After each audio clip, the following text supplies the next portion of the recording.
St. Patrick's Day, a holiday of green beer, leprechauns, and slavery.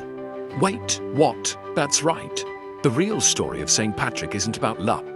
It's about faith, courage, and a man who changed a nation. Let's go beyond the myths and uncover the truth. This is the story of a boy kidnapped by pirates, a man who heard God's voice, and a legacy that still inspires millions today. Ready to dive in?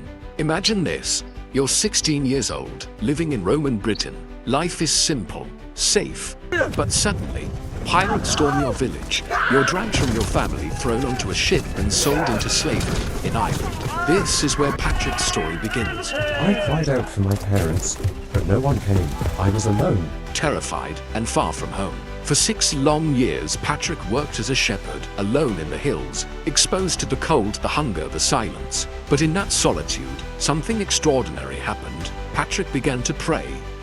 Not to the gods of his homeland, but to the God of his childhood, the one who heard him in his darkest hour. Patrick, return to your homeland, then go back to Ireland and share the gospel. Patrick escaped. Against all odds he fled, journeying through treacherous terrain, and finally he made it back to Britain. But his story was far from over, because Patrick felt called to return to Ireland, not for revenge, but to bring hope. Patrick returned to the land of his captors, not with an army, but with a message. There is a God who loves you, who offers you peace, who calls you to something greater. I will not falter, I will fulfill my calling. A shamrock became his symbol, not of luck, but of truth. Just as 3 leaves form one clover, the Father, Son, and Holy Spirit are one. And as for the snakes, Patrick didn't just chase out the snakes, he replaced them with something better. That's the power of faith. It transforms, it redeems, it renews. Today we celebrate with laughter, toasts, and green streets, and that's okay. St. Patrick himself would not have shunned a joyful gathering.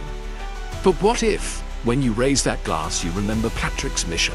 A toast, not just to good times, but to a man who turned his trials into a testimony. This St. Patrick's Day, let's make it about more than just green. Let's make it about renewal, about joy with purpose, about a faith that turns pain into power. May we all find the courage to be like Patrick and share the light of Christ with the world.